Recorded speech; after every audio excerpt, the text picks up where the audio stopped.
What's the dumbest rule your school ever enforced? We suddenly one day weren't allowed to stand in circles during recess because, and I quote, we could be dealing drugs. I will add that for the years prior, we had been standing in circles, no problem. Next recess, we stood in a triangle. Cue principal going crazy. Next day, we stood in a square. Principal kept us inside for a week and threatened us all with detentions if we did it again. I believe their idea was open-ended circles so they could still see what we were doing, but it's still stupid. Story 2. In grade school, we weren't allowed to play on the playground equipment when it snowed. Eventually, we weren't allowed to play with snow or even go near it. I got in trouble for sitting in the snow. This was in Minnesota, where it snows half the year. Recess basically consisted of milling around the blacktop for 30 minutes. Story 3. When I was in junior school, UK boarding school in the 80s, we were not allowed to say okay, as it was considered slang, and not befitting the young ladies and gentlemen that we should aspire to be. For context, junior school covered ages 5 to 13. We also had to have a comb and handkerchief on us at all times. On top of that, we weren't allowed to have our hands in our pockets because it looks slovenly. I don't even know what slovenly means. I'm gonna look it up. Slovenly, especially of a person or their appearance, messy and dirty. Fair enough. Story 4. It wasn't really the rule that was dumb, but the reason for it. In my last year of high school, the school issued a rule that all students had to wear student IDs. If you didn't, you had to immediately go and pay for another ID. While you can see how many students may have seen this as a way to skip class, the reason for this was the school shootings that happened the previous year. The reasoning was that it would be easier to spot who is a student and who isn't a student, to then see who has malicious intent. Except that most shooters were students. So, Story 5. Toilet paper rationing. This was in 97-98, by the way. Apparently, the high school girls' room was going through too much toilet paper, so the dean, a woman, stood outside the door and distributed a few squares of one-ply institutional toilet paper to us as we went in. If she noticed toilet paper on the floor, our ration got cut down. If we asked for more for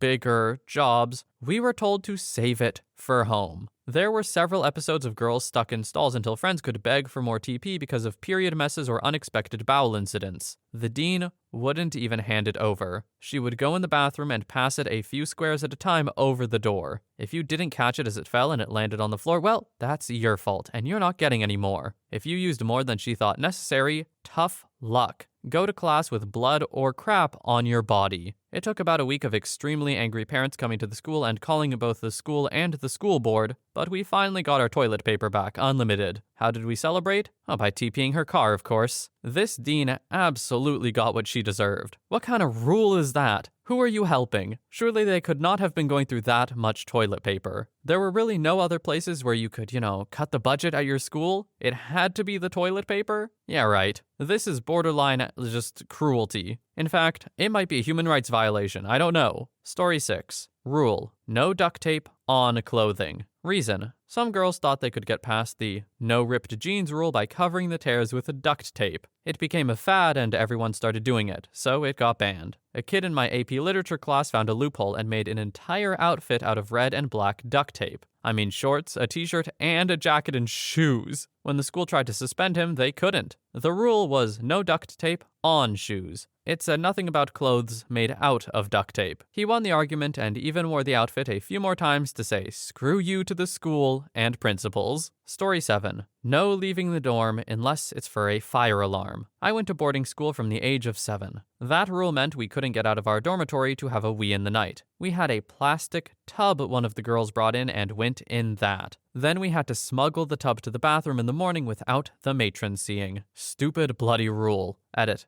Everyone is saying pee out the door or pee on the floor. Just imagine the punishments we got for misbehaving. Doing anything against the matron would have never crossed our minds. Also, this was 80s, early 90s, Southern England. Our punishments were pretty awful, but I survived. We all did. I'm still in touch with some of the girls I boarded with back then. We have our scars, but we're a tough lot. Story 8. Dumbest rule. 0 tolerance for fighting. This meant both the kid who started the fight and the kid who got beat on were both suspended. If the kid who got beat on just took it, he was just sent home for the day. If he dared to fight back, he was suspended for a week, just like the kid who started the fight. Here's the truly stupid part. The school administrators couldn't explain how this led to more brutal fights. This still upsets me to this day. I don't understand where this kind of policy could even come from. What is the idea here? Who are you punishing and why? It's like zero thought has gone into this at all. This rule is too common for how stupid it is. Story 9. If you were caught on your phone, they would take it until the end of the week. You'd get it back at 3:30 on Friday. Parents went mental, and a few even came together and sent bills through for part of the phone bills. They ditched that rule after 2 weeks. Wow, it's almost like stealing people's property, even if they're children, is not a good idea. That's crazy. Story 10. Went to a school during the time where health and safety suddenly started going crazy. They introduced a no contact under any circumstances rule. No touching another person. We were like 6 or 7. Suddenly, one day, not only is tag suddenly illegal, but they actually enforced it. I remember one day like 70% of the school's population was pulled off of the playground and made to sit on the floor in the hall for the crime of just playing the games that children play. Story 11. The new principal made a morning roundup rule, where anyone arriving to class after the last bell had to go to the cafeteria and listen to a lecture about not being late for class. This took an extra 15 minutes, making the students even more late to class than they would have otherwise been. Needless to say, everyone hated it, even the teachers. That principal did not last long. Story 12. Elementary school principal banned talking at lunch. If you were caught talking or even signing to someone, you had to go sit by yourself on a folding chair with no table. There was one time my mom came to eat lunch with my older sister and I. The principal was like, "Oh, you should go eat out in the hallway with your daughters." And she was like, "Nah, I'm gonna sit here with my daughter and her friends and talk to them and enjoy their presence." Usually, if a parent came for lunch, the student could invite one friend to join unless you had siblings. Then it was too many people, so you couldn't invite a friend. Anyway, one of my older sister's friends whispered to my mom that she was going to move so she wouldn't get in trouble for talking. This was a 9-year-old. Story 13. I was sent to the principals in elementary school for getting a drink of water out of line. As in, we walked down the hall in a formation and we had designated water drinking stops. To this day, I still remember the principal asking angrily, "Well, what if everyone started getting water without permission?" And I still don't have an answer. Story 14. Don't play on the golf course. Our tiny community got a burst of cash in the 70s due to having mineral rights on land with oil. It was amazing some of the things we had access to for a school in the plains of Montana. Computer labs, ceramics, photography, and a frickin' laser. They also bought the grade school a miniature golf course in the center of the playground. A majority of the playground was concrete squirrels, turtles, and a whale. These looked like a lot of fun to play on as a kid. We couldn't touch them, we couldn't get near them. We couldn't land our Star Wars figures on them, incorporate them in games in any way, or even walk near them. Once in PE, we got out the clubs and played a few rounds in my entire time in school. Other classes never even got that. After about 30 years during a student cleanup, they got some of the upper-level high school kids to take hammers to them and pulverized them.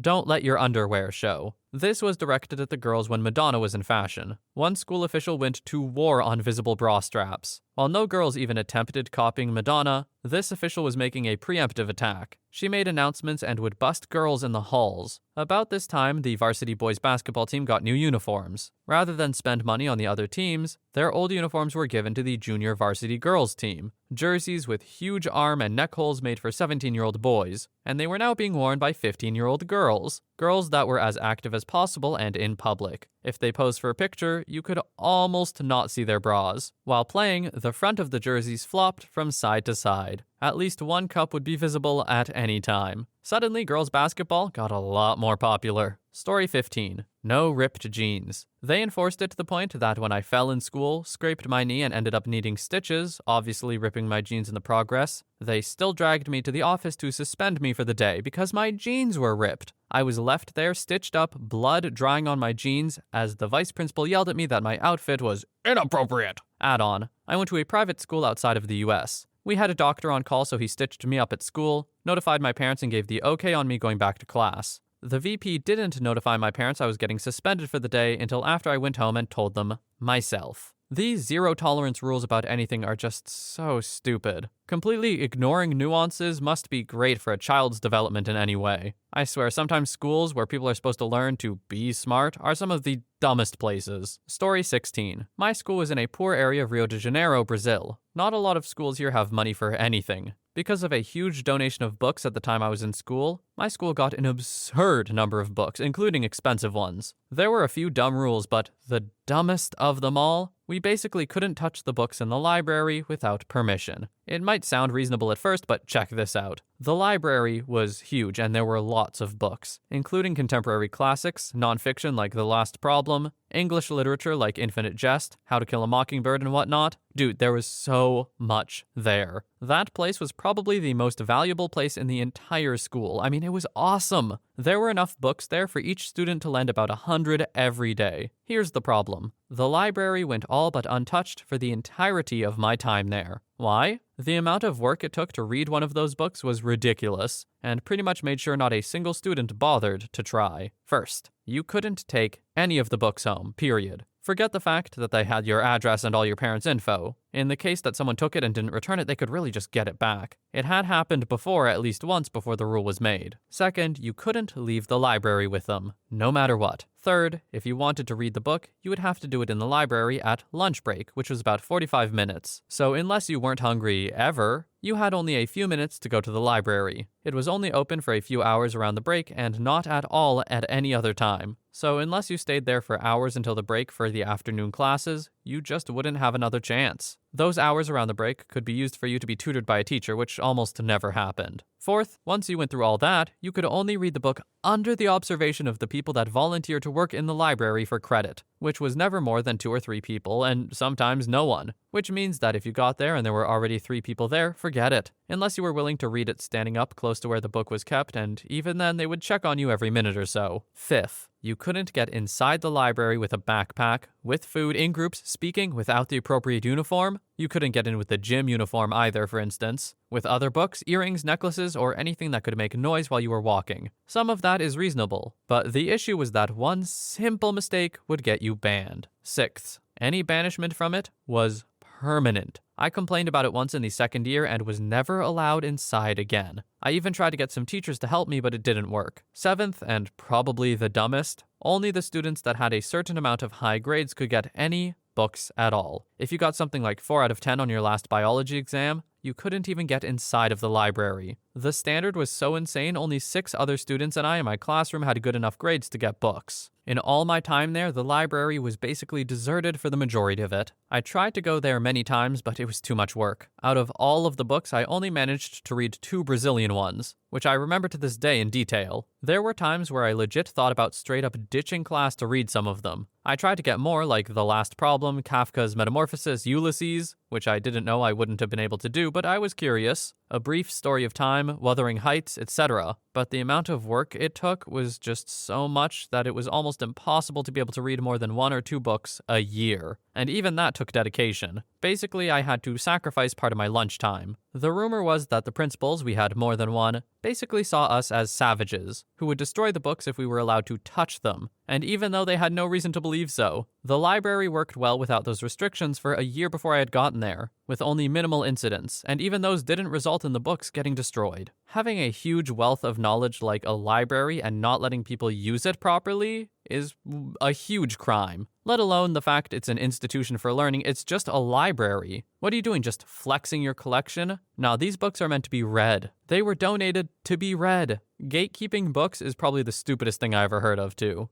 This thread is making me so mad. Story 17. No body armor of any kind. Where the hell were we gonna get body armor? Most of us could barely afford to go to school. The fact this was a rule also makes me wonder what the hell happened to make them institute this. Story 18. A few weird ones and their reasoning behind them. Girls weren't allowed to wear tops with spaghetti straps because they could easily be cut with scissors. No tube tops either because they could easily be pulled down. No bra straps showing whatsoever because it was considered indecent. No soft drinks with actual sugar because if it spilled, it would make a sticky mess. Diet soft drinks were fine because they wouldn't get as sticky. No beverages of any kind. Only in certain classrooms depending on who the teacher was. Not like computer labs where it was obvious drinks shouldn't be allowed. I'm talking like random math or history classes based on who your teacher was. Whereas the same class taught by a different teacher, it was fine. No shirts from the company Billabong because it says bong and that's a drug reference. And last but not least, because this one is a really funny one and I'm hoping someone from my class sees this and can confirm, no wearing the Alice in Wonderland joint smoking caterpillar shirts that we designed for homecoming week. Because that's absolutely not a paintbrush. This one makes sense. No idea how it got approved. Story 19.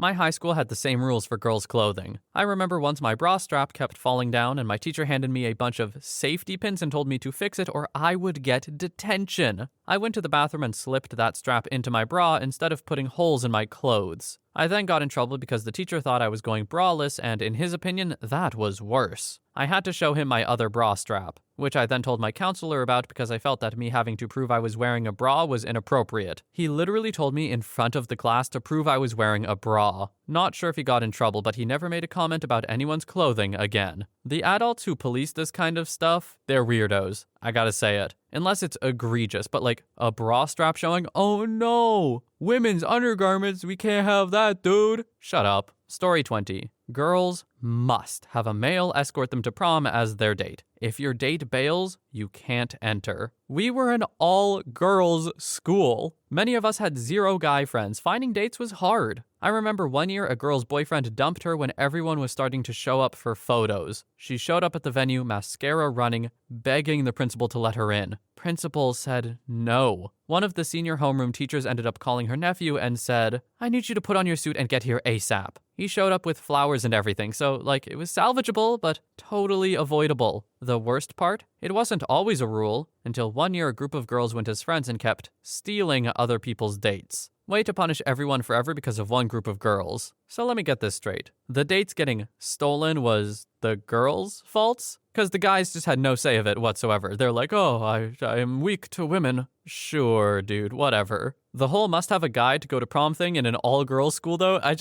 it's funny. I don't know. It's funny, right? It's just a weird rule. Story 21. I got Saturday school for missing a day of classes when I was 16. That seems reasonable, except I missed it to go complete my US citizenship, and officially became a citizen alongside my mom. It took us 12 years to go through the legal process, by the way, whole other issue. I had a note from my mother, as well as a signed official federal form they give you to explain to school and employers why you were absent. Apparently, the only acceptable absence excuse was illness. I got punished for becoming a citizen. Welcome to America. Story 22. My high school had coordinates, not a uniform, but they stopped selling the shorts like a decade before I started there, so me and a bunch of buddies tracked down used pairs and started wearing them. Next year, shorts were banned outright, so me and a bunch of buddies on the rugby team started wearing skirts, because the rules said skirts were acceptable, but they didn't specify gender. So you had a bunch of guys with hairy legs walking around in skirts. We deliberately hiked up a little to show some thigh. Shorts were allowed again in a week. Story 23. My school banned water bottles. A water drinking fad started at my school, mostly among girls, and soon all of them were walking around carrying plastic purified water bottles from the major brands. They all wanted to look health conscious and cool, but then it became a matter of showing off who can be the most healthy and hydrated. So having a mere 750 milliliter bottle wasn't enough anymore. So the girls began bringing larger and larger water bottles and jugs to school to outshine one another. Eventually, they began carrying